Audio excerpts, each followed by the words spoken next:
நண்பர்களே, இப்போ நம்ம வந்திருக்கிற இடம் பார்த்திங்கன்னா வயநாட்டில் இருக்க பானாசுரா சாகர் அணை. இந்த அணை பார்த்திங்கன்னா ஃபுல்லாகவே மண்ணாலேயே பண்ணியிருப்பாங்க. மற்ற இடத்துலலாம் காங்கிரீட் போட்டிருக்கோம். இது நம்ம ஊரில் எப்படி ஏரி இதெல்லாம் கட்டியிருப்பாங்களோ அதே மாதிரி மண்ணை வச்சே இந்த டேம் பண்ணியிருக்காங்க. இது உலகத்திலே 2வது பெரிய மண் அணை அப்படின்னு சொல்கிறாங்க. இந்தியாவிலே இதுதான் பெருசு. இது வயநாட்டில் இருக்கக்கூடிய முக்கியமான சுற்றுலாத்தலங்களில் இது ஒன்று. இதுதான் நீர்த்தேக்கம். இந்த நீர் வந்து பார்த்திங்கன்னா கரமனதோடு அப்படின்ற ஒரு ஆற்றை தேக்கி வச்சு டேம் பண்ணியிருக்காங்க. இந்த சைடு இருக்கிறது தான் வந்து பானாசுரா மலை.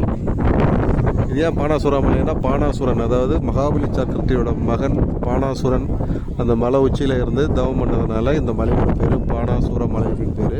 அதை ஒட்டி இந்த டேம் இருக்கிறதுனால பானாசுரா சாகர் அணை அப்படின்னு சொல்லி பேர் வச்சுருக்காங்க. நல்லா தண்ணி ஃபுல்லாக இருக்கும்போது பார்த்திங்கன்னா ரொம்ப அற்புதமாக இருக்கும். நல்லா சின்ன சின்ன அந்த மலைகள்லாம் பார்த்திங்கன்னா குட்டி குட்டி தீவு மாதிரி இருக்கும். இப்போ இதில் போட்டிங்கெல்லாம் ஃபெசிலிட்டிஸும் இருக்குது. ஸ்பீட் போட் இருக்குது. அதுக்கப்புறம் ஃபேமிலியாக போகிறதுக்கு ஒரு 20 பேர் போகிற மாதிரி ஒரு குரூப் போட்டு அந்த மாதிரி இருக்குது. ரொம்ப ஒரு அதிக நெரிசல் இல்லாமல் நார்மலாக இருக்கக்கூடிய ஒரு சுற்றுலா ஸ்தலம்.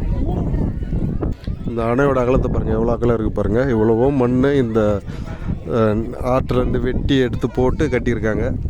இன்னும் இந்த புல்வெளிகள்லாம் பார்த்திங்கன்னா இன்னும் ஒரு அற்புதமாக இருக்கும். இன்னும் இப்போ புல்லெலாம் வெட்டிட்டு இருக்குது. எப்படி பசுமை போர்த்துன மாதிரி இருக்குது பாருங்கள். நம்ம சென்னை வெயிலுக்கு இங்கே வந்தீங்கன்னா நல்லா குளுன்னு நல்லா சூப்பராக இருக்குது. ஊட்டிக்கு அடுத்தபடியான ஒரு ஸ்தலம் இது.